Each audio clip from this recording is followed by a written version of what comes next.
dibawakan langsung oleh Ibu Erni. Silakan Ibu. Terima kasih Shaolin. Selamat sore semuanya. Selamat sore teman-teman. Selamat sore Bu. Selamat sore. Selamat sore Bu Erni. Selamat sore.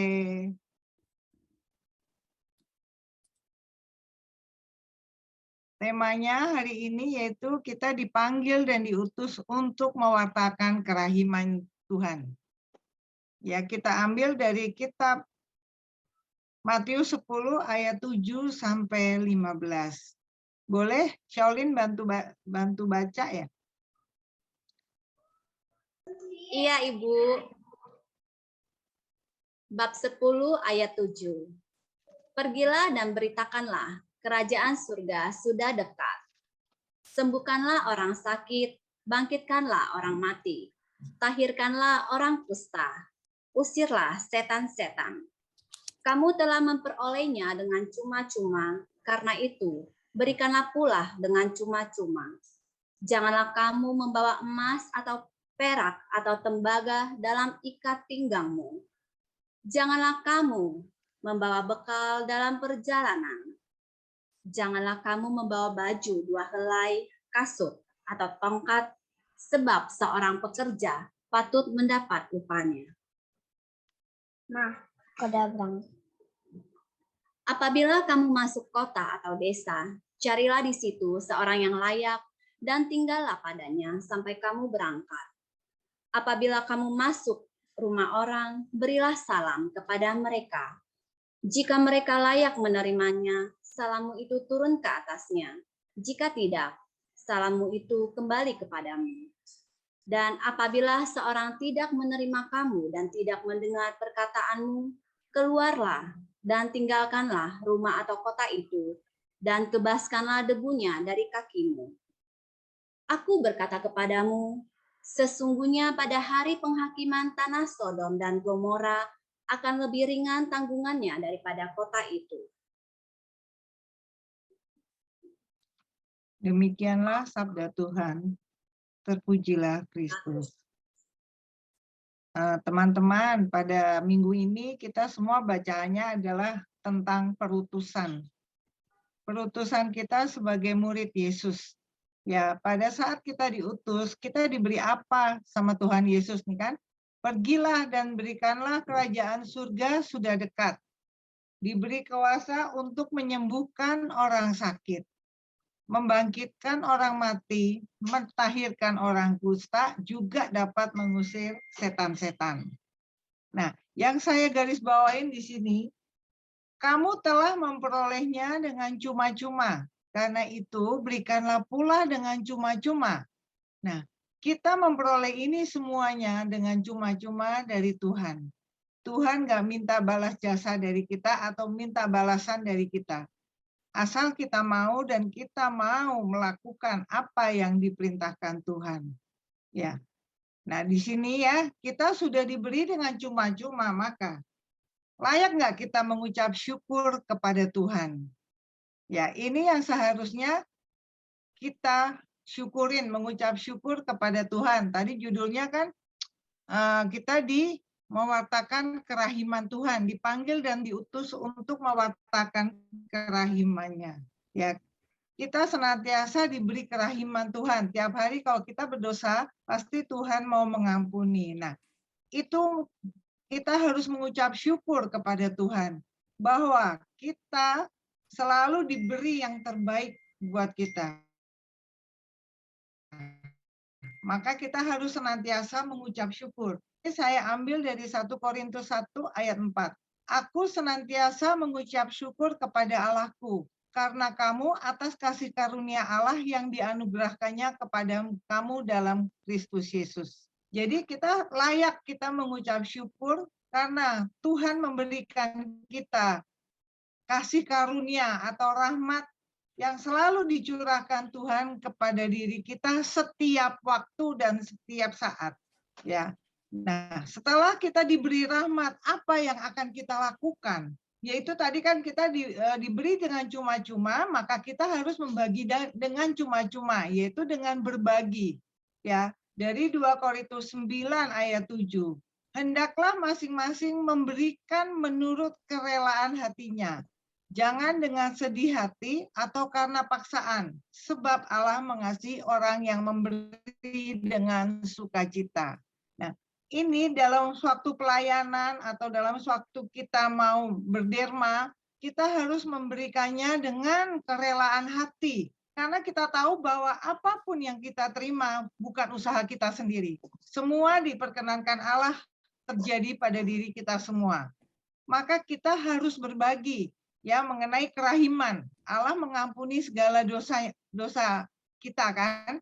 Nah, apakah kalau orang berbuat salah kepada kita, bisa nggak kita mengampuninya? Ini sulit dan sungguh sulit. Ya, ini saya alami sendiri ya. Di mana teman saya bohongin saya, terus gimana ya saya mau mengampuni? Ya, maunya juga kesel, maunya gue bales nih, gitu ya. Tapi setelah saya lihat-lihat firman Tuhan ya udahlah, mungkin kalau mengenai uang ya, saya pikir ya udah mungkin dia lebih perlu dari saya. Ya udah saya relakan ya. Tapi untuk suatu penerimaan yang benar-benar terima dalam hati itu butuh proses, nggak seperti orang membalikan tangan, gampang.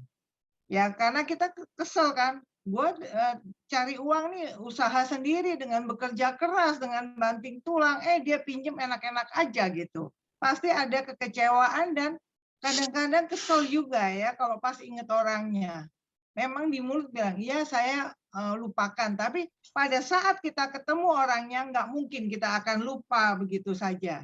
Ya ini saya juga diingatkan dengan firman ini ya, dan hendaklah masing-masing memberikan menurut kerelaan hatinya. Jadi kalau orang pinjam ke saya, kepinjam uang, ya udah saya rela, berarti saya rela untuk tidak dikembalikan. Jadi saya nggak sakit hati gitu.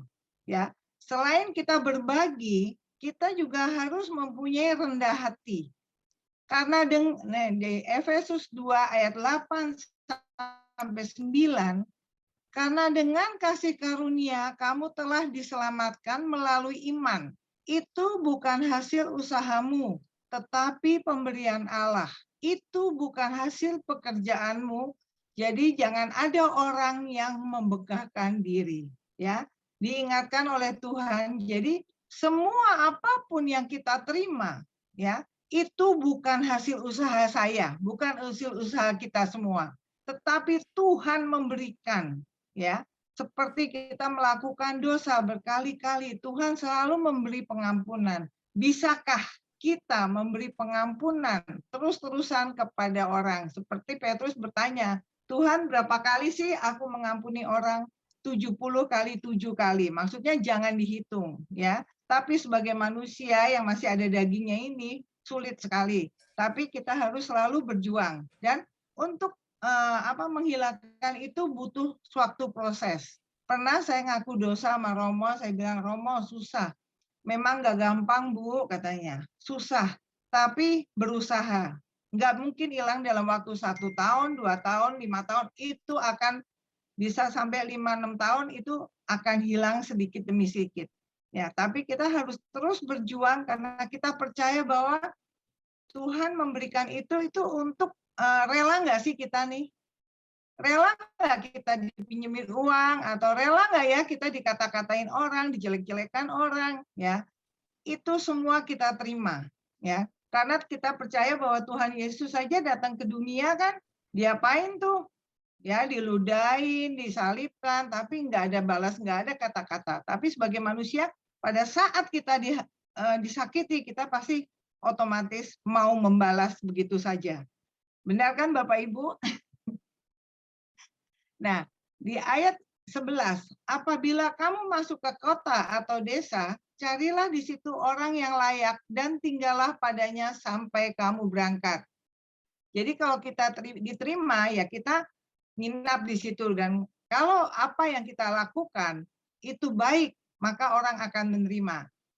Apabila kamu masuk rumah orang, berilah salam kepada mereka. Nah, rahmat yang diberikan Tuhan kita bagikan, yaitu dengan memberikan salam. Ya, jika mereka layak menerimanya, salammu itu turun ke atasnya. Jadi kalau dia mau menerima kita, maka rahmat yang akan kita bagikan itu akan diterimanya. Tapi jika salahmu itu jika tidak salahmu itu kembali kepadamu, ya. Jadi kalau kita mau membagikan rahmat yang sudah kita terima dan kerahiman Tuhan yang sudah kita terima kepada orang lain, tapi orang lain itu tidak mau, kita nggak bisa maksa. Ya, kita suka bercerita bahwa Tuhan itu Maha Rahim. Kalau kita percaya bahwa Tuhan itu Maha Rahim, terus kita berbagi sama orang lain. Kalau orang itu nggak percaya, kita nggak bisa maksa, ya. Tapi itu akan kembali kepada kita bahwa kita semakin kuat di dalam Tuhan, bahwa kita tahu bahwa Tuhan itu sungguh Maha Rahim. Dan kita selalu diutus untuk mewartakan kerahimannya itu. Dan apabila seorang tidak menerima kamu dan tidak mendengar perkataanmu, keluarlah dan tinggalkanlah rumah atau kota itu dan kebaskanlah debunya dari kakimu. Ya, jadi bila kita pada saat kita mau, umpamanya kita ke rumah orang, terus kita mewartakan sabda atau kita suatu kali mewartakan sabda dan tidak mau terima, kita otomatis kita nggak bisa maksa. Kita hanya berserah kepada Tuhan bahwa apa yang wajib aku lakukan sudah aku lakukan. Yang mendengar mau terima dan tidak mau terima itu terserah. Kalau nggak mau terima, kebaskanlah debunya dari kakimu. Artinya apa? Jangan kamu ingat-ingat. Ya udah kalau udah nggak diterima, ya udah jangan kamu sakit hati gitu. Ya memang itu suatu hal yang mungkin akan, pokoknya saya membawakan firman. Oh firman saya di situ nggak diterima orang. Aduh saya bilang, aduh percuma ya gitu.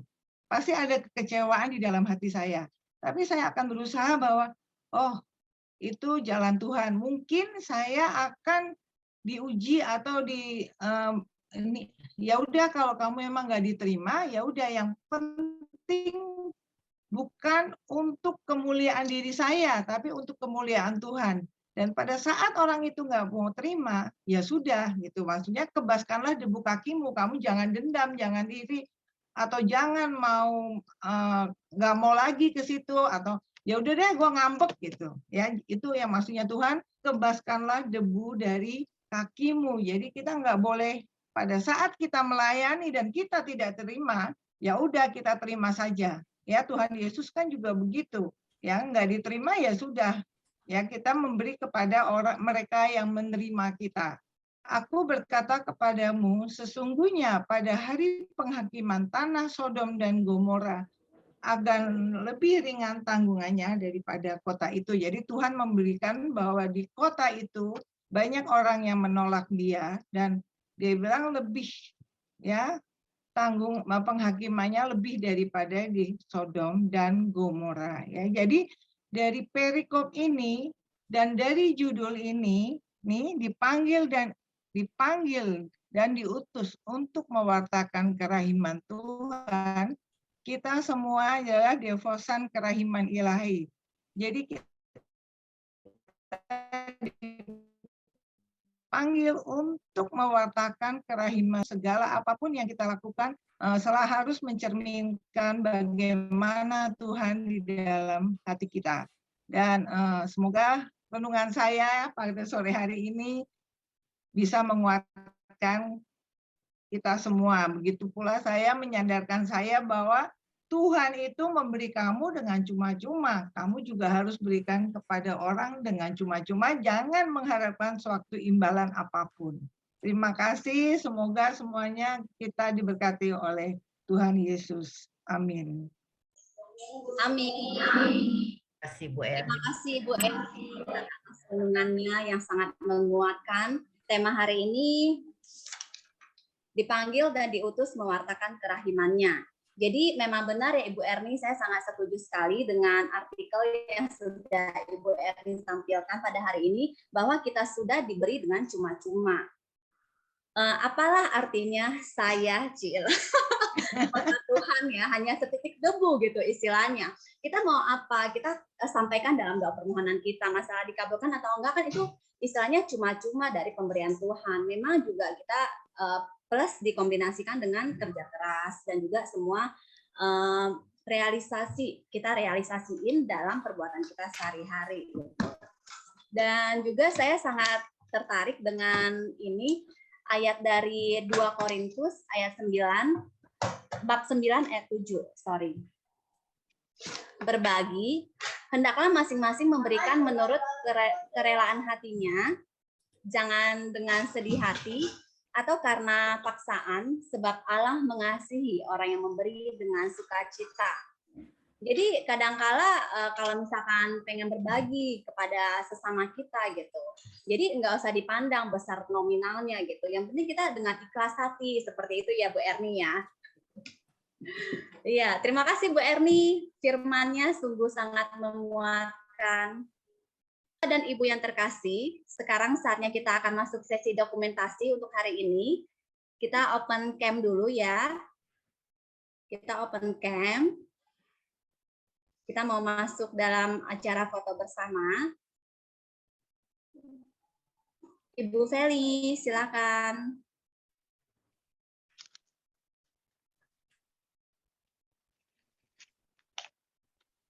Saya foto 2 kali ya. 1, 2, 3.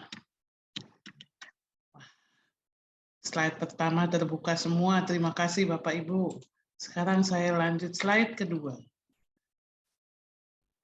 Mohon dibuka semua. Ibu Lucia, Ibu Lina, Pak Bayu, Pak Stefanus, Ibu Omatris, Mi Jati, Ibu dari Ibu Reni, Kak Celi. Terima kasih. Mohon maaf, saya nggak bisa buka sementara. Baik. 1, 2, 3. Terima kasih Bapak Ibu, silahkan lanjut.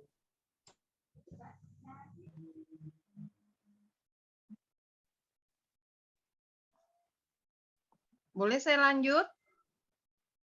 Belum Ibu, belum, maaf ya Bu, nanti saya akan buka sesi tanya jawabnya. Sekarang sesudah kita mendengarkan renungan firman yang dibawakan oleh Ibu Erni, kita akan mendengarkan korelasi antara renungan firman dalam buku Injil dengan buku harian Santa Faustina.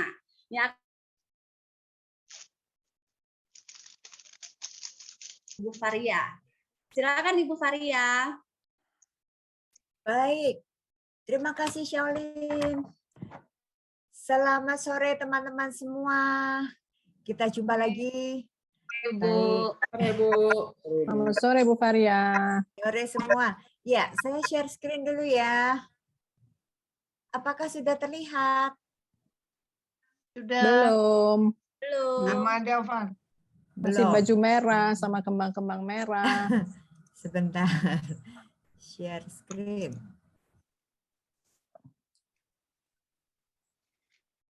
Yes. Oke ya. Sudah ya? Sudah.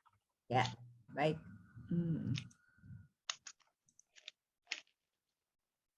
Nah, teman-teman, hari ini temanya yang kita bicarakan adalah dipanggil dan diutus untuk mewartakan kerahiman.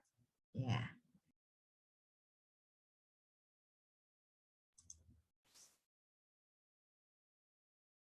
Oke.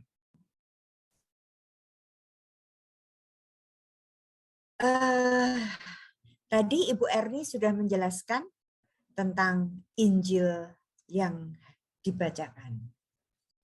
Kita semua ini dipanggil untuk menjadi murid Yesus, ya kan?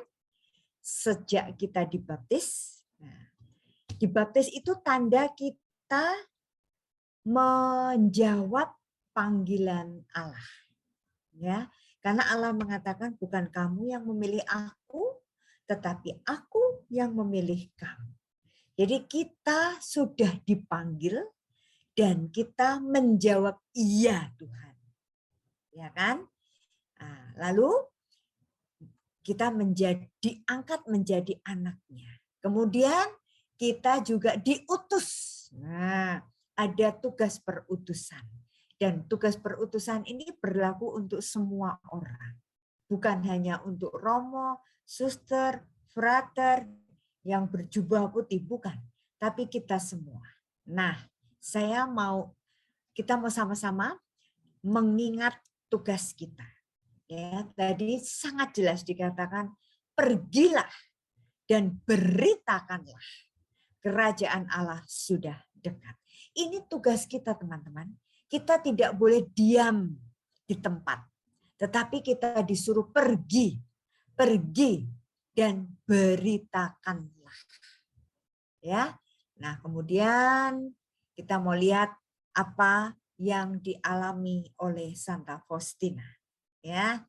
Nah, baik, saya mulai dulu dari panggilan Santa Faustina.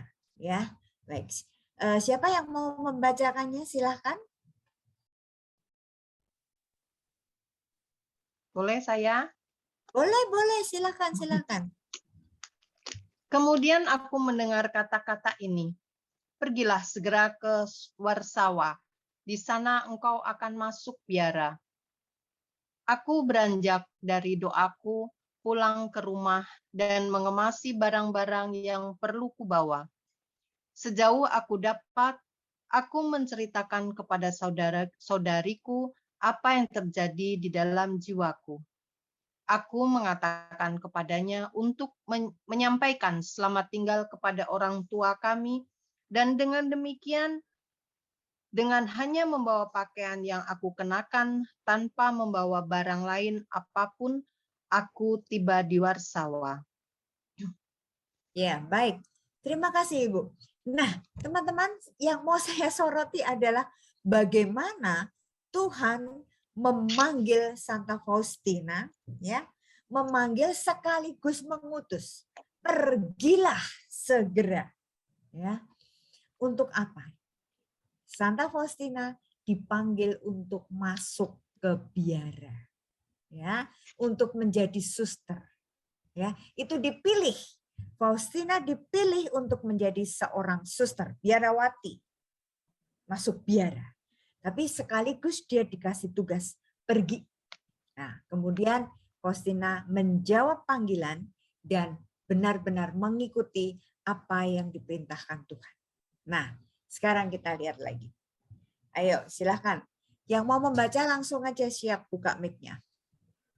Aku ya, Far. Yuk, silakan, Han. BHSF 682. Semakin nyata aku merasa bahwa Allah telah mengubah diriku.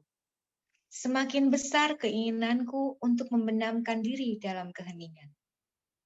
Kasih akan Allah berarti melaksanakan pekerjaannya di dalam lubuk hati, di dalam lubuk jiwaku. Aku tahu bahwa perutusan yang dipercayakan Tuhan kepadaku sedang dimulai. Ya, terima kasih, Han. Teman-teman kita lihat, begitu tadi Santa Faustina menjawab panggilan Tuhan, menjawabnya dengan apa? Dengan segera pergi ke Warsawa, ya, menanggapi panggilan Tuhan. Dan sejak Faustina menanggapi panggilan Tuhan itu, apa yang terjadi? Allah selalu mengubah hati manusia. Nah, teman-teman, demikian juga pada kita semua. Sejak kita dipanggil, kita dipilih untuk menjadi anak Allah, semestinya kita juga mengalami suatu perubahan. Di mana Allah telah mengubah diri kita untuk menjadi lebih baik, dan lebih baik. Kita belajar dari Santa Faustina, bagaimana Faustina mengalami perubahan yang dilakukan oleh Yesus. Yaitu Allah menginginkan Santa Faustina untuk semakin diam di dalam keheningan. Untuk semakin membenamkan diri dalam kasih Tuhan. Artinya apa? Dalam keheningan. Kita sungguh-sungguh merasakan kebersamaan dengan Tuhan. Nah, apa maksudnya kasih? kasih itu berarti harus melaksanakan apa yang diminta. Jadi kalau saya mengasihi orang tua saya, berarti saya harus mengikuti apa yang diperintahkan orang tua saya. Gitu, ya. Saya mengasihi suami saya, berarti saya juga harus melaksanakan apa yang suami saya kehendaki. Ya toh? Nah, itu bukti kasih, ya. Maka Faustina juga menyadari karena Allah telah mengasihi dia, maka dia membalas kasih Allah dengan cara melaksanakan pekerjaan Tuhan. Nah, kata Faustina, aku tahu bahwa perutusan yang dipercayakan Tuhan kepadaku sedang dimulai. Nah, Faustina sangat peka, tahu apa yang menjadi rencana Tuhan untuk Faustina. Maka dia tahu bahwa inilah saatnya. Pada saat saya menerima tugas dari Tuhan, inilah perutusan yang Tuhan percayakan kepada saya. Nah, maka teman-teman, mari kita introspeksi, kita refleksikan, ya. Boleh ditulis sebagai PR buat kita merenung. Apakah perutusan yang sudah Tuhan percayakan kepada saya? Saya, jadi diri kita masing-masing. Apakah perutusan yang Tuhan percayakan untuk saya? Itu poin pertama. Mari kita renungkan sampai kita ketemu. Oh, saya diutus oleh Tuhan untuk ini. Saya diutus untuk itu dan seterusnya. Ya. Nah, yang paling utama dalam kehidupan kita sehari-hari. Kita harus tahu, kita diutus di dalam keluarga kita masing-masing. Sudah pasti itu. Tuhan mempercayakan keluarga kita di dalam tangan kita. Sebagai seorang istri, tahu persis tugas perutusannya menjadi istri yang baik bagi suami kita. Sebagai suami, di sini ada bapak-bapak, tahu persis perutusan dalam keluarganya. Harus bisa mengayomi, harus bisa menjadi bapak keluarga yang selalu melindungi keluarganya. Ya kan? Itu pasti. Karena itu panggilan hidup kita adalah berkeluarga. Kecuali panggilan para imam, suster, brother, itu tidak boleh menikah atau selibat. Nah, itu perutusan yang utama yang Tuhan percayakan kepada kita. Lalu berikutnya di dalam keluarga kita juga seorang ibu, ya, yang dipercayakan oleh Tuhan untuk mendidik, untuk membimbing, untuk mendampingi anak kita. Nah, pertanyaan refleksi, apakah saya sudah menjalankan perutusan saya sebagai orang tua yang anak-anaknya dipercayakan kepada saya dengan baik? Apakah sudah terlihat hasilnya? Anak yang kita didik, anak yang kita rawat, apakah sudah menjadi anak yang baik, seturut dengan kehendak Tuhan? Ya, itu refleksi buat kita. Atau kalau kita masih punya orang tua, kita masih punya mama, kita masih punya papa, coba kita renungkan. Apakah perutusan saya sebagai anak dari orang tua kita masing-masing, ya kan? Masih sudah membahagiakan orang tua saya di masa tuanya, ya kan? Nah, demikian juga perutusan kita, apakah saya sudah menjadi kakak, adik, saudara yang sungguh-sungguh sudah kita lakukan dengan baik. Karena itulah perutusan yang dipercayakan Tuhan kepada kita. Sudah dimulai dan masih terus berjalan sampai akhir hidup kita. Itu poinnya. Ya, bagus sekali ini permenungan dari 682. Nah, berikutnya kita mau melihat pengalaman Santa Faustina. Bagaimana Faustina mengambil keputusan yang teguh. Mari silahkan dibaca. PHSF 716.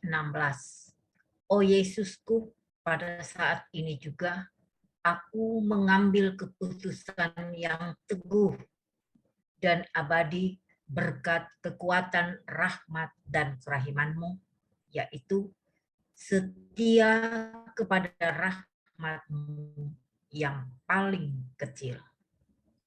Ya, terima kasih Bu Ana. Teman-teman, tadi kan pertama kita dipanggil.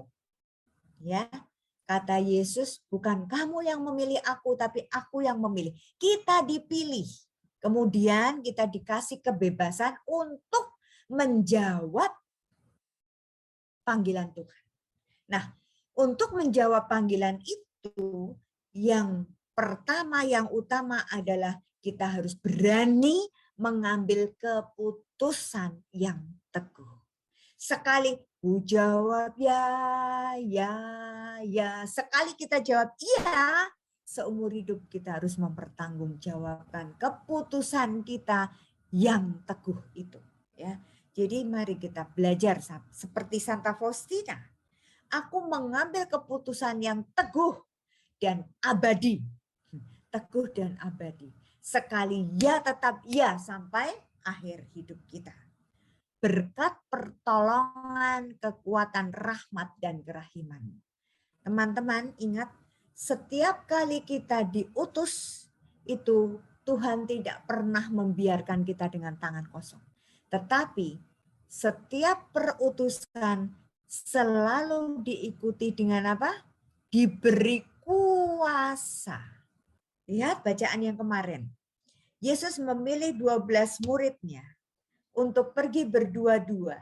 Tetapi sebelum pergi, Yesus memberikan kuasa. Ya, yang diberikan kuasa kepada murid-muridnya. Kuasa untuk menolak roh jahat, kuasa untuk menyembuhkan orang-orang sakit. Ya. Dan akhirnya terakhir dia diberi kuasa untuk membawa jiwa-jiwa kepada Tuhan.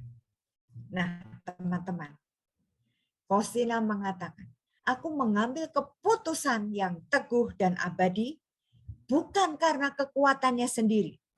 Tetapi Faustina sangat menyadari bahwa dia mampu melakukan ini karena kekuatan dan rahmat dari kerahiman Allah. Ya, tadi di dalam Injil yang dijelaskan oleh Bu Erni, kita diberi dengan cuma-cuma. Setiap rahmat yang kita butuhkan, itu kita diberi dengan cuma-cuma. Maka sebaiknya, selayaknya, sepantasnya kita juga membagikan dengan cuma-cuma. Nah, apa itu keputusan yang teguh itu? Faustina mengatakan setia kepada rahmat Allah, bahkan yang paling kecil sekalipun. Jadi, bagaimana kita menanggapi panggilan dan perutusan Allah? Itu kuncinya adalah satu. Taat dan setia untuk menjalankan perutusan kita. Nah, tadi saya udah mencoba untuk memberikan gambaran perutusan kita sebagai ibu rumah tangga di rumah, sebagai istri, sebagai ibu dari anak kita, sebagai anak dari orang tua kita, sebagai saudara dari saudara kita. Itu yang paling real, yang setiap hari kita jumpai. Apakah kita sungguh sudah setia menjalankannya? Setia melakukan perutusan dari Tuhan. Varia, aku titipkan anak saya, itu titipan dari Tuhan. Rawatlah dia baik-baik. Bimbinglah dia. Ya kan? Nah, pertanyaannya, apakah saya yang sudah dititipi anak oleh Tuhan itu, apakah saya setia menjalankan tugas saya? Tentunya bukan karena kekuatan saya, tetapi saya selalu mengandalkan kekuatan dan kerahiman Allah. Sehingga saya tahu persis apa yang harus saya lakukan. Ya, teman-teman, ini sekaligus sharing pribadi saya, pengalaman di mana pada saat-saat saya harus mengambil keputusan untuk melepaskan anak saya baru lulus SMP, dapat beasiswa ke Singapura. Ya, itu saya juga ragu-ragu dalam mengambil keputusan. Diberi izin atau tidak. Karena apa? Karena pada saat itu saya juga masih menggunakan ego saya, masih menggunakan pikiran saya. Aduh, anaknya masih kecil, baru 15 tahun. Kalau ditinggal, kalau nanti dia jauh dari kita, dari orang tua, gimana hasilnya nanti? Ada kekhawatiran, ada ketakutan. Teman-teman, buat saya itu momen yang paling serius yang harus saya hadapi dalam mengambil keputusan. Maka saya saat itu juga pergi retret. Saya retret, saya masuk dalam suasana keheningan, saya bertanya pada Tuhan, jalan mana yang harus aku ambil? Dan melalui proses retret itu, saya akhirnya dimampukan untuk mengambil keputusan yang teguh. Dan saya percaya, saya cuma mau setia kepada Tuhan.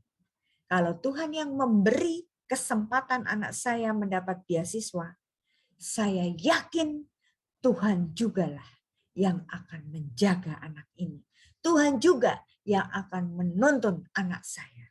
Dan puji Tuhan, keputusan yang teguh yang saya ambil dengan jalan saya selalu setia kepada rahmat Tuhan, maka puji Tuhan, anak saya lulus sampai sarjana di Singapura dengan beasiswa.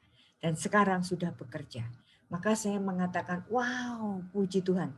Kalau kita peka, kalau kita mau taat, mau setia, dan selalu mengandalkan kekuatan rahmat dan kerahiman Tuhan, maka kehendak Tuhan pasti terjadi. Dan semua kehendak Tuhan itu baik adanya. Baik untuk saya, baik untuk anak saya. Itu sekedar contoh kecil yang saya alami bagaimana proses saya menjawab panggilan saya untuk berani mengambil keputusan yang teguh dan abadi dengan selalu mengandalkan kekuatan dan kerahiman Tuhan. Ya, ini contoh karena saya mengalami dan hasilnya terlihat, oh ternyata kuncinya satu, taat dan setia. Itu saja. Nah, baik, kita lanjutkan dari pengalaman Santa Faustina berikutnya. Silahkan yang mau membacakannya. Bapak nih kali ya, ada bapak-bapak toh tadi, Pak Asehan, Pak Helmi, ada Pak Andreas. Iya, Ayo, silahkan. saya mau. Ayo. Dalam Misa Kudus, aku melihat Tuhan Yesus dipaku pada salib di tengah siksaan yang keji. Suatu rintihan lembut keluar dari hatinya. Tidak lama kemudian ia berkata, aku haus. Aku haus akan keselamatan jiwa-jiwa. Tolonglah aku, putriku, menyelamatkan jiwa-jiwa. Padukanlah penderitaan-penderitaanmu dengan sengsaraku dan persembahkanlah semua itu kepada Bapa Surgawi untuk keselamatan orang-orang berdosa. Ya, terima kasih Pak Helmi. Coba teman-teman, apa yang dialami oleh Santa Faustina? Pengalaman Faustina itu sering terjadi pada saat Misa Kudus. Pada saat suasana Misa. Faustina melihat Tuhan Yesus yang dipaku pada kayu salib di tengah siksaan. Lalu Faustina juga mendengar suara dari Yesus yang mengatakan, aku haus. Nah, teman-teman, benar kata-kata yang keluar dari Yesus, aku haus. Tetapi kita tahu dari kisah di dalam Injil, seorang prajurit mencucukkan dengan hisop itu ya, dengan bunga, dicucukkan ke anggur yang asam dan diberikan kepada Yesus sebagai obat hausnya. Tetapi ini Faustina menangkap pesan yang lain di balik kehausan Yesus. Yesus mengatakan, aku haus akan keselamatan jiwa-jiwa. Inilah kehausan Yesus. Lalu Yesus mengatakan apa? Tolonglah aku, putriku, untuk menyelamatkan jiwa-jiwa. Nah, inilah perutusan Faustina. Yesus memberi tugas kepada Santa Faustina untuk menolong Yesus, untuk menjadi saluran Yesus, untuk mengikut serta dalam tugas Yesus. Tugas utama Yesus, yaitu menyelamatkan jiwa-jiwa. Nah, teman-teman, mari kita sadari. Ini juga tugas kita bersama. Ya, saat ini coba ngomong, tirukan kalimat ini untuk diri kita masing-masing. Coba, aku haus akan keselamatan jiwa-jiwa. Tolonglah aku. Nah, putriku di sini ganti nama kita masing-masing. Tolonglah aku, Varia, untuk menyelamatkan jiwa-jiwa. Kalau tadi Pak Helmi yang membaca, berarti tolonglah aku, Helmi, untuk menyelamatkan jiwa-jiwa. Nah, teman-teman, coba diulang beberapa kali. Ini saya sudah praktek. Saya mencoba 2 kalimat yang saya kasih warna merah dan ungu ini. Saya coba berulang-ulang dengan suara dari mulut saya sendiri, telinga saya mendengar, lalu saya coba masuk ke hati. Yesus mengatakan, aku haus akan keselamatan jiwa-jiwa. Tolonglah aku, Varia, untuk menyelamatkan jiwa-jiwa. Coba, beberapa kali dengan sungguh-sungguh, apa yang terjadi? Jangan kaget kalau nanti sesudah kita mengulang, dan masuk di dalam hati, kita akan mengalami seperti Santa Faustina ini. Ya, ini kelanjutannya. Silakan, Bro. Pak Aswin.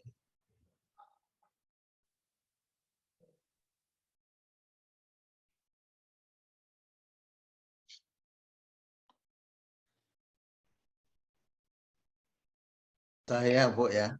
Iya, Pak Asehan. BHSF 723.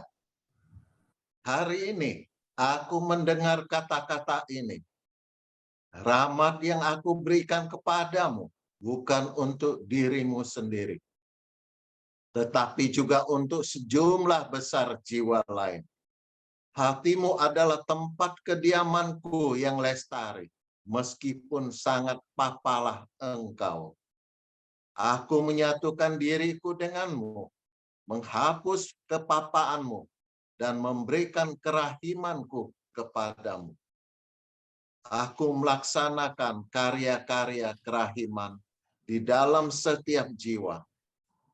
Semakin besar dosa seseorang, semakin besar pula haknya atas kerahimanku. Iya, terima kasih Pak Asehan.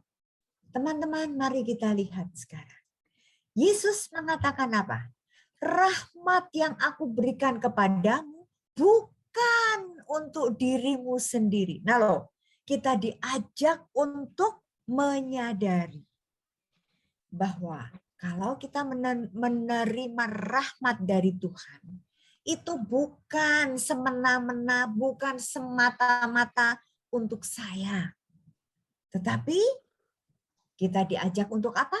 Nih, lihat di sini. Tetapi juga untuk sejumlah besar jiwa lain. Jadi, ingat lagunya, sesudah dirimu diselamatkan, jadilah saksi Kristus. Nah, jadi kalau kita sudah menerima rahmat itu, jangan berhenti di kita saja. Jangan untuk diri kita saja, tapi mari ingat jiwa-jiwa yang lain yang ada di sekeliling kita. Maka perutusan kita itu sifatnya adalah estafet. Yesus diutus oleh Bapaknya. Yesus diberi kuasa oleh Bapaknya, ya kan? Kemudian Yesus memanggil murid-muridnya. Yesus juga memberikan estafet. Kekuasaan yang diberikan oleh Bapaknya juga diberikan kepada muridnya. Supaya apa? Yesus mengatakan, bukan cuma 12 orang saja yang akan diselamatkan. Tetapi melalui murid yang pertama 12 inilah aku percayakan semua jiwa-jiwa yang ada di sekelilingmu. Nah, itu termasuk sekarang kita. Jadi perutusan Yesus, perutusan yang Yesus berikan kepada manusia sampai saat ini, itu adalah multi level marketing. Ya kan? Dari pertama Yesus cuma punya 12 murid. Dari 12 murid punya 70 murid. Dari 70 murid berkembang lagi menjadi 3.000 orang. Dan terus sampai saat ini pun kita masih mengadakan proses pemuritan. Ya. Di dalam setiap gereja pasti ada warga baru, calon yang mau menjadi anggota gereja. Calon yang ingin dibaptis, ya kan? Nah, itulah yang dimaksud dengan rahmat yang aku berikan kepadamu bukan untuk dirimu sendiri, tetapi juga untuk sejumlah besar jiwa lain. Tapi melalui kita. Ya, aku menyatukan diriku dengan dirimu, menghapus kepapaanmu dan memberikan kerahimanku kepadamu. Teman-teman, kerahiman Allah pun diberikan kepada kita kalau kita sungguh-sungguh mau menerimanya. Karena Yesus mengatakan, aku akan memberikan rahmat kerahiman itu kepada semua jiwa. Setiap jiwa bahkan. Aku melaksanakan karya-karya kerahiman di dalam setiap jiwa. Tidak peduli agamanya apapun.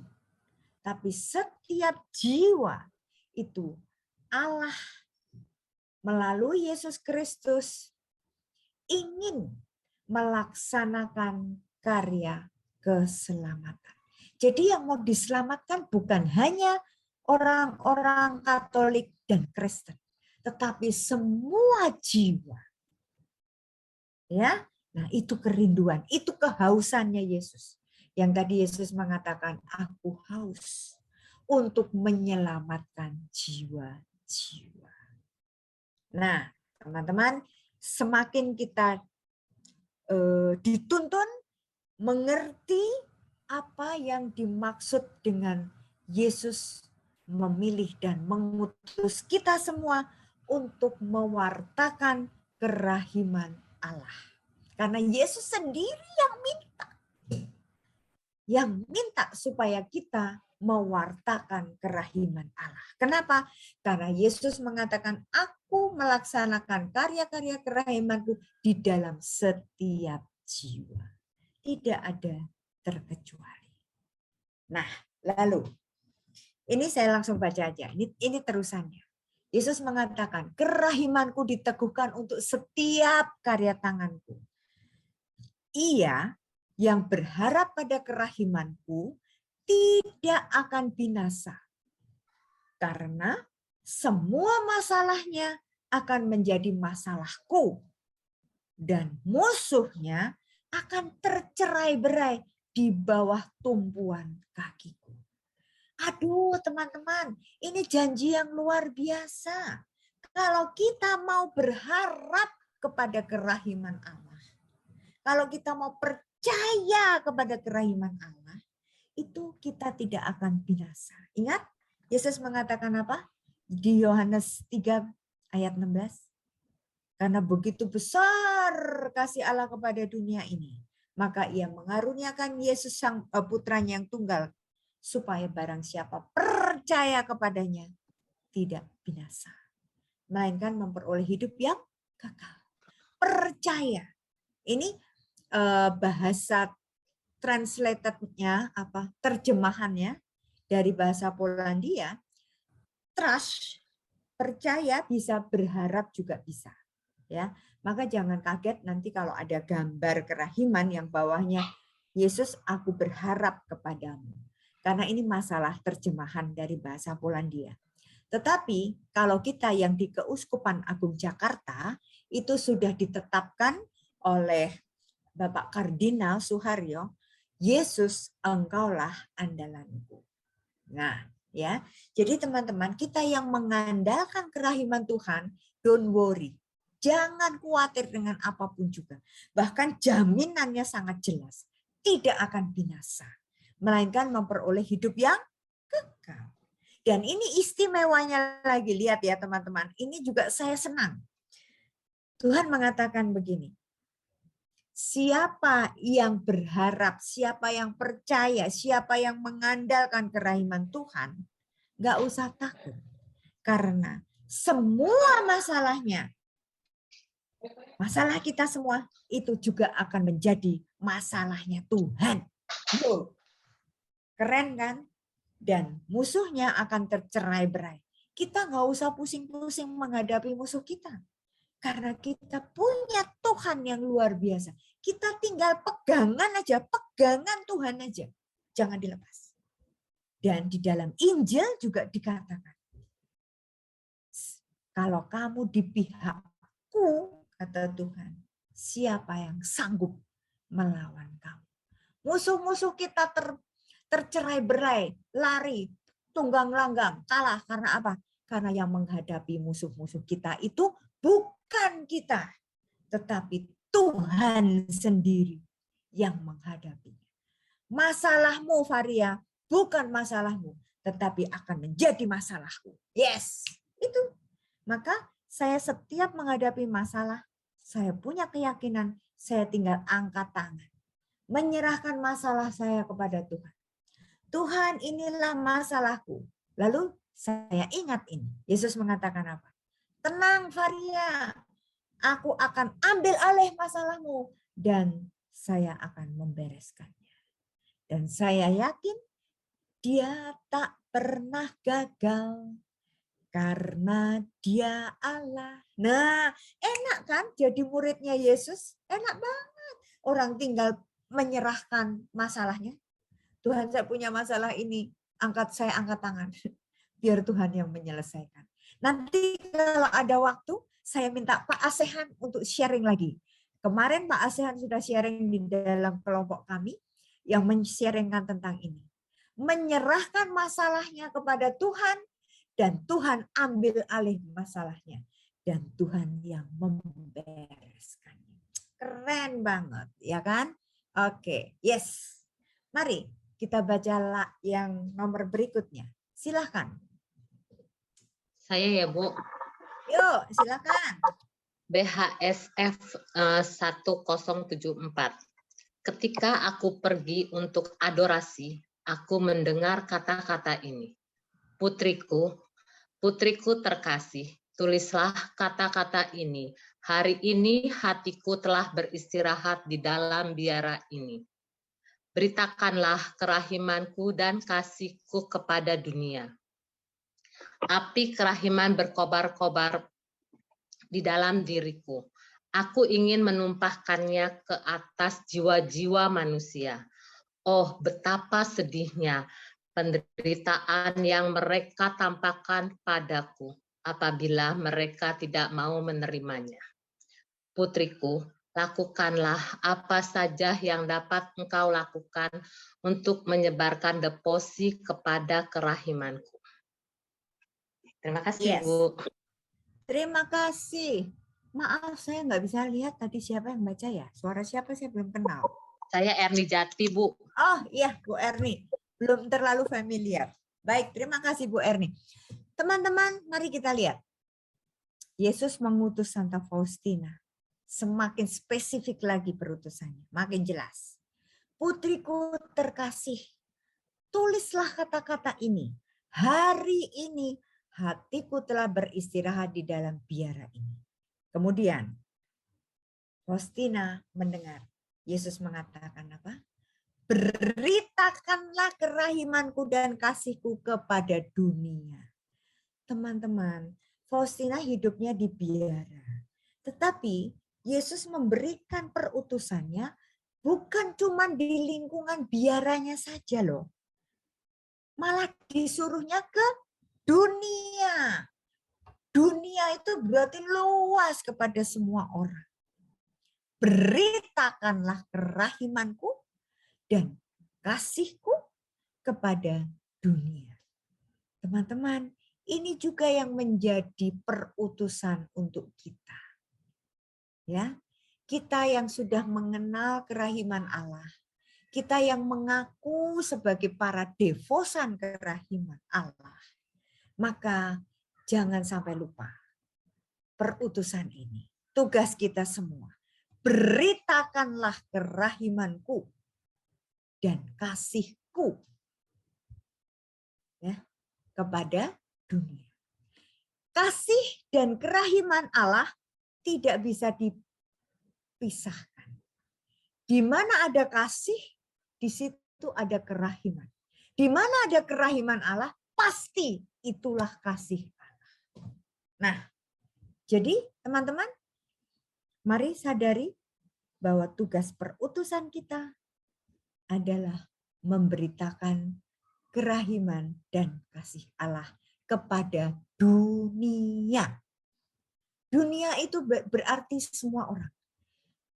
Faustina tinggalnya di biara, tetapi Yesus tidak mengatakan, beritakanlah kerahimanku dan kasihku untuk anggota biaramu saja. Tidak. Jadi kalau kita lingkupnya keluarga saja, ya, kita seringkali kan mengatakan gini, ya udah yang penting saya sudah menjadi saksi dalam keluarga saya. Ya kan? Padahal teman-teman, kita diutus untuk pergi ke seluruh dunia sampai ke ujung bumi. Loh, ya, nanti kita akan bahas itu. Lalu, putriku, kata Yesus lagi, lakukanlah apa saja yang dapat engkau lakukan untuk menyebarkan devosi kepada kerahiman Allah. Teman-teman, bagaimana caranya kita menyebarkan devosi ini? Kata Tuhan, tidak semua harus seperti Varia. Tidak. Ya, tetapi kata Tuhan, lakukanlah apa saja yang dapat engkau lakukan. Ya kan? Tuhan tidak menuntut semua orang menjadi pewarta. Tuhan tidak pernah menentukan bahwa perutusan menyebarluaskan devosi kerahiman ilahi harus menjadi guru kerahiman. Tidak. Tetapi Tuhan mengatakan, lakukanlah apa saja yang dapat engkau lakukan. Jadi sebenarnya tidak ada alasan tidak berbuat apa-apa dalam mewartakan, menyebarluaskan kerahiman Allah. Sampai di sini ngerti kan teman-teman maksudnya? Manggut-manggut ya, ngerti ya. Yang penting nanti dipraktekkan. Jadi jangan lagi punya alasan, aku kan nggak pinter kayak Varia ngomongnya. Aku kan nggak bisa. Aku kan demam panggung. Kalau ketemu orang banyak sih nggak bisa ngomong. Itu salah. Ingat, Tuhan mengatakan apa? Lakukanlah apa saja yang dapat engkau lakukan. Kepengen membawa orang-orang mengenal kerahiman ilahi, menyebarkan devosi kerahiman ilahi. Tapi sayanya cuma bisanya share. Ya nggak apa-apa. Share link Zoom. Ayo ikut, dengerin tentang kerahiman. Bagus deh. cuman share kan, kelihatannya yang berperan cuman jempol sama handphone. Tapi itu yang kalian lakukan, yang kita lakukan untuk membawa jiwa-jiwa mengenal kerahiman Allah. Atau rekamannya yang ada di YouTube, di-share ke orang-orang lain. Kemarin aku dengerin ini bagus loh, coba deh kamu dengerin, kamu ikut dengerin. Semoga tertarik, semoga kamu juga mendapatkan rahmat kerahiman. Itu juga sudah menyebarkan devosi kepada kerahiman Allah. Untuk seluruh orang, untuk seluruh jiwa-jiwa, sampai ke seluruh dunia. Nah, itu salah satu cara bagaimana kita menyebarkan devosi kerahiman ilahi. Masa cuma tinggal forward aja nggak bisa? Nggak mungkin lah, ya kan teman-teman? Atau memberikan buku, ya kan? Atau cuma memberi informasi. Sudah punya belum buku harian Santa Faustina ini loh? Wih, isinya keren loh, bagus banget. Mau nggak tak beliin? Mau nggak saya pesankan? Nah, itu juga sudah menyebarkan devosi kerahiman ilahi.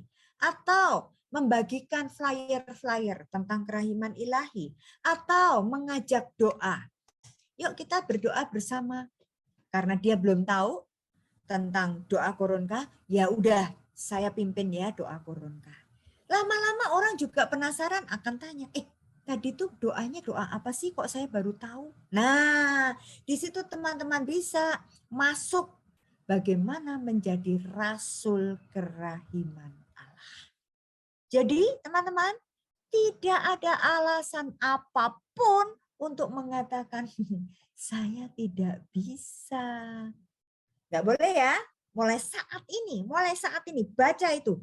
Lakukanlah apa saja yang dapat engkau lakukan untuk menyebarkan devosi kepada kerahimanku. Nah, ya, jadi ini janjinya Yesus. Kita seringkali mengatakan, aku nggak bisa, aku nggak mampu. Tapi tadi saya mengatakan, di balik perutusan, Yesus itu sangat bertanggung jawab.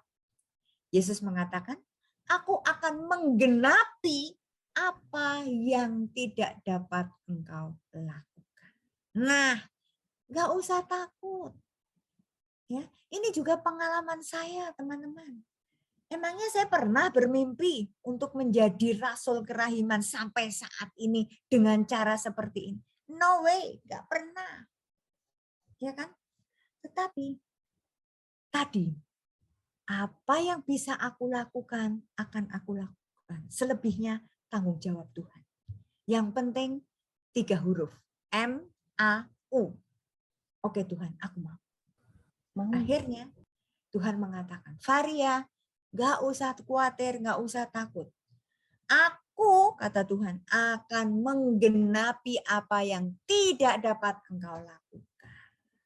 Tuhan yang berkarya. Ngapain saya pusing? Saya bisa bicara lancar begini. Juga Tuhan kok cuman pakai mulut saya. Tuhan meminjam mulut saya untuk menyampaikan. Itu aja. Ya kan? Nah, kemudian pesannya Yesus kepada Santa Faustina. Katakan kepada umat manusia yang sedang sakit ini, supaya mereka mendekatkan diri kepada hatiku yang maha rahim. Dan aku akan memenuhinya dengan damai. Teman-teman, siapa sih di dunia ini? Siapa sih manusia yang tidak pernah sakit? Mungkin sakit fisik, ya. Tapi kalau sakit rohani, sakit batin, luka batin, itu pasti punya. Semua orang pasti punya yang namanya sakit hati. Ya kan? Sakitnya tuh di sini loh. Nah, itu Yesus mengatakan apa? Bawa mereka supaya mendekatkan diri kepada hatiku yang maha rahim. Syaratnya cuma datang mendekatkan diri kepada Tuhan. disitulah kata Yesus, aku akan memenuhinya dengan damai. Ya kan? Nah, teman-teman, bagaimana atau pesan apa yang harus kita sampaikan di saat kita menjadi rasul kerahiman? Yesus mengatakan, katakanlah kepada semua orang bahwa aku adalah sang kasih dan sang kerahiman sendiri. Nah itu, tadi saya mengatakan, Yesus adalah kerahiman dan Yesus adalah kasih yang tidak bisa dipisahkan. Di mana ada kasih, di situ ada kerahiman. Di mana ada kerahiman, di situlah adalah kasih. Dan Yesus mengatakan, aku adalah kasih. Ya kan? Sebenarnya mudah untuk menjadi rasul kerahiman. Ya, baik. Nah, sekarang kita lanjut. Yuk, silahkan. BHSF 1142 4 Juni. Hari ini adalah pesta hati Yesus yang Maha Kudus. Dalam misa kudus, aku dianugerahi pengenalan tentang hati Yesus, tentang hakikat api cinta yang mengobarkan hati Yesus, dan tentang hati Yesus sebagai suatu lautan kerahiman. Kemudian aku mendengar suatu suara, "Hai Rasul kerahimanku, beritakanlah kepada seluruh dunia kerahimanku. Beritakanlah kepada seluruh dunia kerahimanku yang tak terhingga." Iya, terima kasih Ibu. Nah, lihat. Lagi-lagi Faustina diberi perutusan. Hai Rasul kerahimanku, beritakanlah kepada seluruh dunia tentang kerahimanku. Beritakanlah kepada seluruh dunia kerahimanku yang tak terhingga. Teman-teman, ini juga tugas perutusan yang berlaku untuk kita semua. Sekarang, apakah refleksinya? Apakah saya mau menanggapi perutusan ini? Apakah saya menyadari bahwa saya dipanggil dan diutus untuk mewartakan kerahiman Allah? Kalau kita menjawab, ku jawab ya. Berarti tugas kita apa? Beritakanlah kepada seluruh dunia bahwa kerahiman Allah itu tidak ada batasnya. Wow, keren banget teman-teman. Dan kalau kita mau menyadari memang itu tugas kita, berarti kita juga harus bangga kalau Yesus memanggil kita, "Hai Varia, Rasul kerahimanku. Hai Erni, Rasul kerahimanku. Hai Shaolin, Rasul kerahimanku." Wah, keren banget kan?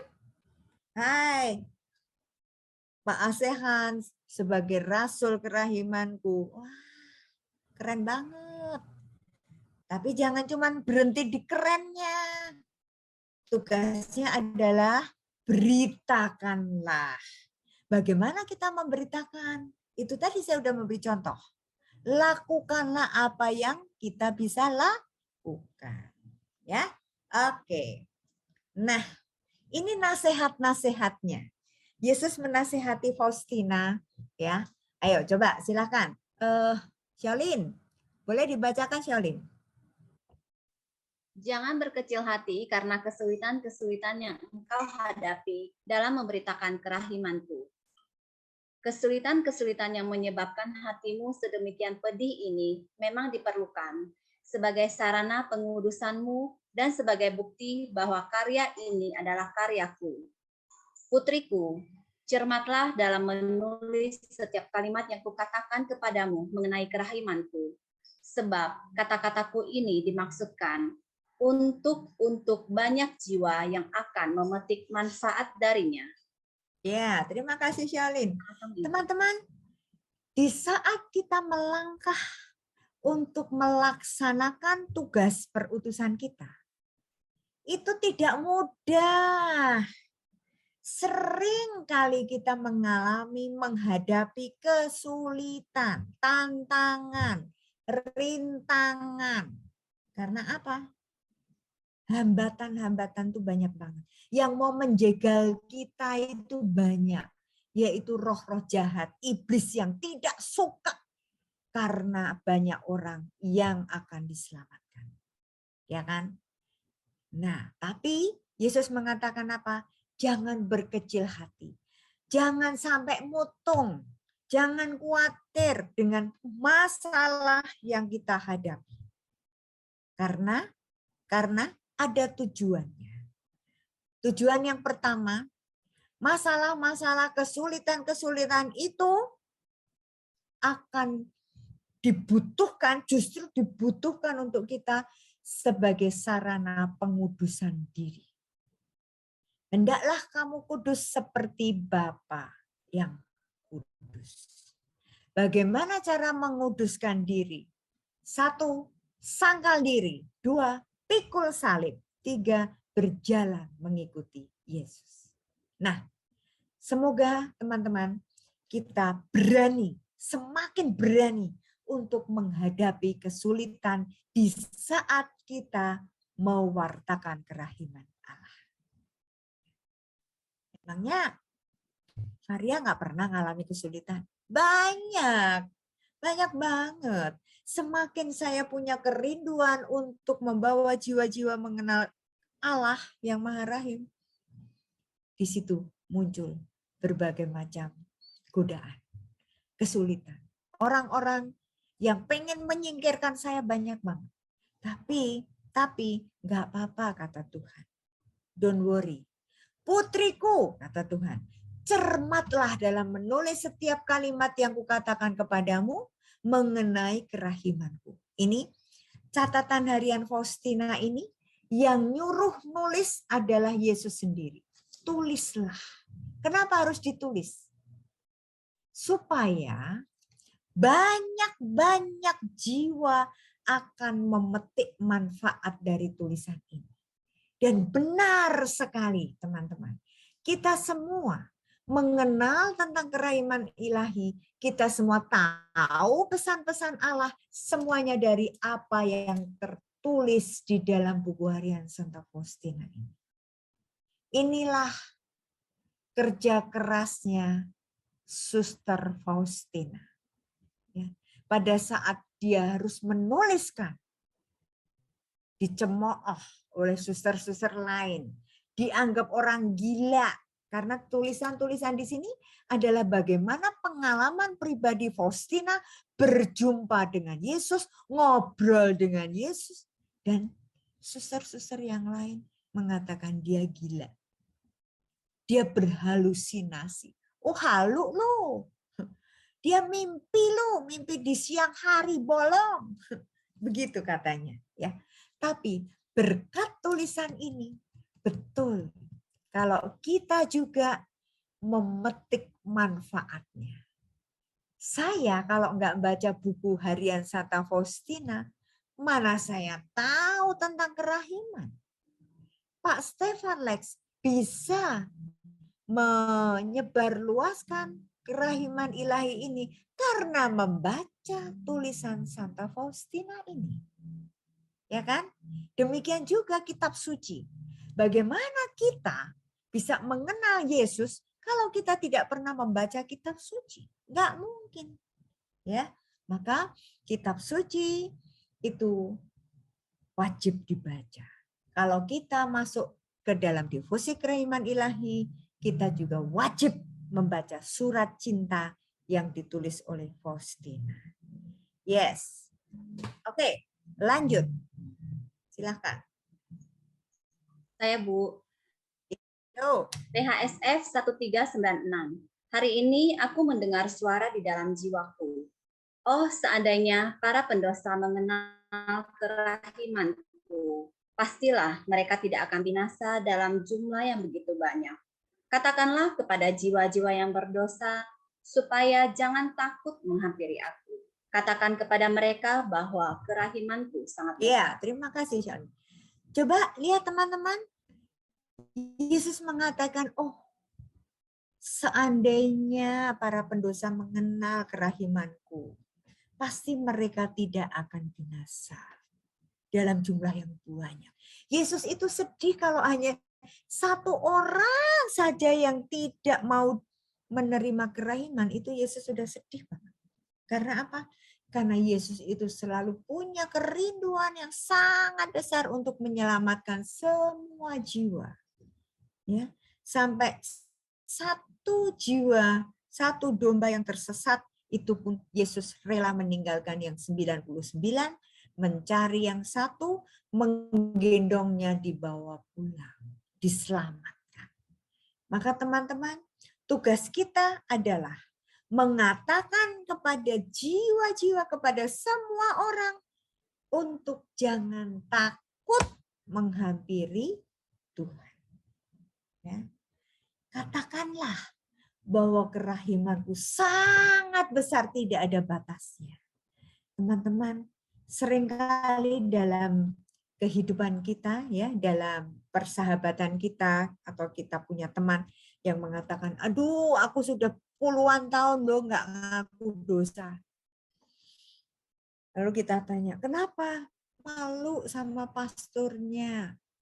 Atau, aduh, dosaku udah kelewat banyak deh, pasti aku nggak diampuni. Nah, saat-saat seperti itulah kita wajib mengatakan kepada mereka bahwa apa? Jangan takut datang kepada Tuhan. Karena kerahiman Tuhan itu tidak ada habisnya. Tidak pernah habis. Gitu, ya. Baik, itu tugas kita. Nah, ayo lanjutnya. PHSF 1644. Putriku, untuk karya kerahiman ini, bekerjalah sekuat tenaga sejauh diizinkan oleh ketaatan.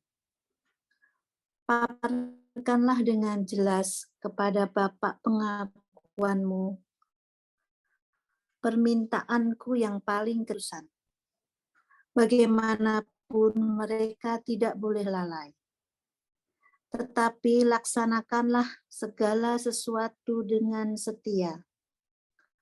Kalau tidak, aku tidak akan berkenan padamu. Ini suara Esti kah? Oh, Desi. Oh, sorry. Kenapa ya saya nggak bisa lihat yang bicara? Baik, teman-teman. Mari kita lihat. Putriku, bekerjalah sekuat tenaga sejauh diizinkan oleh ketaatan. Jadi artinya apa? Kita semua juga disuruh untuk berusaha semaksimal mungkin. Sekuat tenaga kita. Nggak boleh malas-malasan. Ya. Dan kita harus terus-menerus taat, mentaati apa yang diperintahkan Tuhan. Lalu, bagaimana? Tetapi laksanakanlah segala sesuatu dengan setia. Teman-teman, tadi saya mengatakan kalau kita mengatakan saya mencintai Tuhan, berarti konsekuensinya saya juga harus dengan taat dan setia melaksanakan apa yang menjadi kehendak Tuhan. Ya kan? Benar kan ya? Nah, oke. Lagi-lagi ini, yuk. Siapa yang belum baca, mau baca boleh. Saya ya, Bu. Yuk, 1645. 25 Maret 1938, hari ini aku melihat penderitaan Tuhan Yesus. Ia bersandar padaku dan berbisik lembut, "Putriku, tolonglah aku menyelamatkan orang-orang berdosa." Tiba-tiba keinginan membara untuk menyelamatkan jiwa-jiwa itu menyusup ke dalam jiwaku. Ketika aku menyadari perasaan-perasaanku, aku tahu persis bagaimana aku harus menolong jiwa-jiwa itu. Dan aku mempersiapkan diriku untuk menanggung penderitaan yang lebih berat. Ya, terima kasih Ibu Emilia. Teman-teman, lihat lagi. Yesus itu sampai ngomong berkali-kali kepada Faustina, tolonglah aku untuk menyelamatkan orang-orang berdosa. Yesus minta tolong kita semua untuk ikut ambil bagian dalam karya menyelamatkan orang-orang berdosa. Ya. Dan Faustina itu karena sangat dekat, ya, hubungannya sangat intim bahkan mesra dengan Tuhan, ya. Sampai Faustina juga bisa merasakan, ya, bisa ikut merasakan kerinduan dari Yesus untuk menyelamatkan jiwa-jiwa. Jadi apa yang dirasakan Yesus itu juga bisa dirasakan oleh Santa Faustina. Itu karena saking dekatnya, ya kan? Kita aja kalau anak sama mama, anaknya belum sempat ngomong terlalu detail, kita sudah tahu arahnya. Oh ya, aku udah bisa ngerasain apa yang anakku rasain. Kan gitu ya. Nah, lalu ketika aku menyadari perasaanku, nah, aku tahu persis bagaimana aku harus menolong jiwa-jiwa itu. Lihat, karena kedekatan Santa Faustina dengan Yesus, maka dia juga bisa merasakan waktu Yesus mengatakan, tolonglah aku untuk menyelamatkan orang-orang berdosa. Yesus dengan sedih minta tolong. Nah, Faustina juga bisa merasakan kesedihan Yesus itu. Kemudian Faustina juga langsung bisa tahu apa yang harus dia lakukan. Maka Faustina mengatakan, aku harus mempersiapkan diriku untuk menanggung penderitaan sendiri. Mengatakan, kalau kita mau menyelamatkan orang, itu konsekuensinya penderitaan. Kita harus berani berkorban. Kita harus berani menyerahkan bahkan sampai nyawanya. Seperti Yesus sendiri. Yesus mau menyelamatkan kita semua, tetapi konsekuensinya dia harus rela menyerahkan tubuh, darah, jiwa, kealahannya, bahkan mati di kayu salib. Maka Santa Faustina persis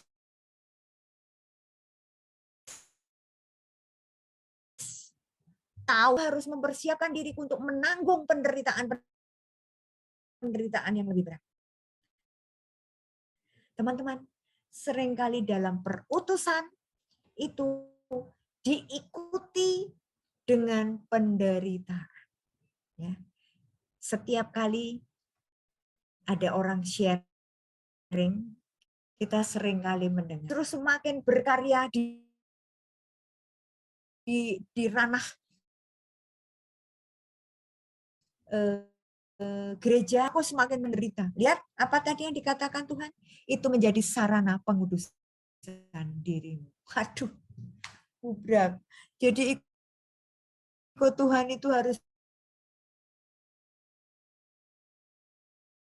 betul-betul siap mental. Ya, tetapi Yesus tadi mengatakan kita harus berusaha berjuang sekuat tenaga kita. Ya toh? Maka silakan.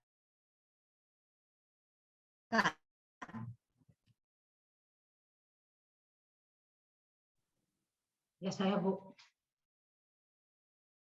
kerahimannya. Bahkan lebih dari itu, yakni kita boleh menyalurkan kerahiman itu. Maka dari itu, kita hendaknya memiliki kasih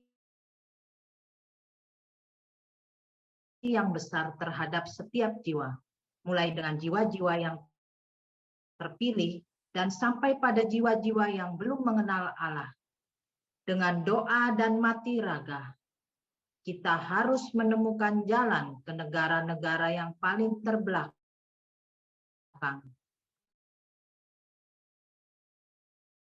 Dan ya, terima kasih Bu. Coba teman-teman kita lihat bahwa Allah telah membuat kita pun boleh menyalurkan kerahiman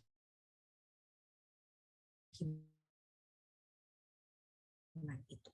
Jadi tadi kan memberikan kuasa kepada Yesus. Yesus memberikan kuasanya kepada murid-muridnya, termasuk kepada kita. Kalau kita diutus, kita juga diberi kuasa. Kita sudah menerima kuasa untuk menyalurkan kerahiman Allah. Ya. Nah, maka hendaknya bagaimana kita bisa menyalurkan kerahiman Allah. Tadi saya mengatakan, maka mari yang utama yang harus kita usahakan, kita sadari adalah kita harus memiliki kasih yang lebih besar terhadap setiap jiwa. Ya kan? Dengan jiwa yang terpilih tugas kita. Gembalakanlah domba-dombaku. Caranya gimana Tuhan? Gitu kan? Nah, caranya dengan doa dan mati raga, ya. Kalau ini kan bisa kita lakukan dengan banyak berdoa, dengan banyak berpuasa, ya, prihatin kita mendoakan orang-orang di luar sana, di negara-negara yang jauh, bahkan negara-negara yang sampai saat ini masih belum punya pegangan yang jelas, belum mengenal Tuhan. Kita bisa ambil bagian itu, ya, untuk menjadi misionaris-misionaris walaupun kita di rumah dengan cara doa dan berpuasa, mati raga. Nah, lalu di sini dikatakan, kita harus selalu ingat bahwa seorang serdadu yang ada di garis depan tidak dapat bertahan lama tanpa dukungan dari kekuatan di garis belakang, yang tidak secara nyata ambil bagian dalam pertempuran, tapi menyediakan semua yang ia butuhkan. Jadi, doa syafaat itu penting. Doa kalau cuma sendirian nggak kuat. Tapi kalau doa syafaat, doa bareng-bareng, kalau di bahasa gereja doa umat, seluruh umat ikut ambil bagian dalam doa. Maka itulah peran doa itu menjadi kuat. Ya, karena setiap orang dari kita unggul dalam semangat kerasulan. Teman-teman, kita diingatkan untuk kita terus-menerus mau berani menjadi rasul-rasul kerahiman. Oke? Nah, ini kayaknya nomor terakhir. Ayo coba silakan gongnya ini. Ayo. SF 745. Di dalam misa kudus, aku sedemikian dikobarkan oleh api kasih Allah yang bernyala-nyala dan oleh keinginan untuk menyelamatkan jiwa-jiwa yang tidak dapat aku lukiskan. Aku merasa bahwa diriku terbakar hangus. Aku siap memerangi semua kejahatan dengan senjata kerahiman. Aku sedang dibakar oleh keinginan untuk menyelamatkan jiwa-jiwa. Aku siap menjelajahi seantero dunia dan pergi sampai ke ujung-ujung bumi yang paling jauh dan ke tanah-tanah yang paling ganas untuk menyelamatkan jiwa-jiwa. Iya, baik. Terima kasih, Feli. Teman-teman lihat, perutusan Faustina dan juga perutusan kita itu sampai ke ujung bumi. Ya kan, di Injil juga ada pergilah. Jadikanlah semua bangsa muridku. Pergilah sampai ke ujung-ujung bumi. Nah, lihat, Faustina siap. Dikatakan di sini, aku merasa bahwa diriku terbakar hangus, ya, untuk menyelamatkan jiwa. Punya semangat untuk menjadi rasul yang akan menyelamatkan jiwa-jiwa. Memerangi semua kejahatan dengan senjata kerahiman. Kejahatan jangan dibalas dengan kejahatan, tapi harus dibalas dengan kerahiman, dengan kasih. Ya. Lalu, aku sedang dibakar oleh keinginan untuk menyelamatkan jiwa-jiwa. Ya, aku siap menjelajahi seantero dunia sampai pergi ke ujung-ujung bumi yang paling jauh dan tanah-tanah yang paling ganas. Untuk apa? Untuk menyelamatkan jiwa-jiwa. Teman-teman, untuk pergi sampai ke ujung bumi itu bukan harafiah, ya, tetapi kita perlu untuk terus-menerus meningkatkan doa dan mati raga. Kita mendoakan orang-orang yang sampai di ujung bumi sana. yang mereka terutama yang belum mengenal Tuhan. Nah, gitu ya. Nah, ini lanjutannya, Vel. Ini lanjutannya, Vel. Aku melakukan semua ini lewat doa dan kurban. Aku ingin setiap jiwa memuliakan kerahiman Allah, karena setiap jiwa mengalami buah kerahiman itu pada dirinya sendiri. Para kudus di surga memuji kerahiman Tuhan. Aku ingin memujinya juga sekarang, di bumi ini, dan menyebarluaskan devosi kepadanya dengan cara yang diminta Allah dariku. Ya, ini tadi lanjutannya maksud saya ya, pergi sampai ke ujung bumi, ya kan? Tetapi bukan secara harafiah, tetapi lewat apa? Lewat doa dan kurban.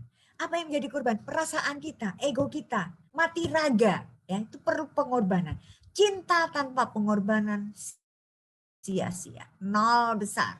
Nah, lalu Faustina mengatakan, aku ingin setiap jiwa memuliakan kerahiman Allah. Nah, lalu Faustina memberi contoh kepada kita semua.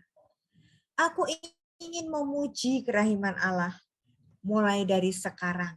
Saat kita masih di bumi, bukan nanti kalau sudah di surga, tapi mulai dari sekarang ini. Dengan cara apa kita memuji Tuhan? Menyebarluaskan devosi kepadanya dengan cara yang diminta oleh Allah. Dengan caranya Allah, bukan caranya kita masing-masing. Tadi seperti yang saya katakan tadi, yang ditulis dalam buku harian Faustina, lakukanlah apa yang kamu dapat lakukan dan sesuai dengan bimbingan Tuhan. Gitu ya teman-teman. Yes, itulah yang terakhir.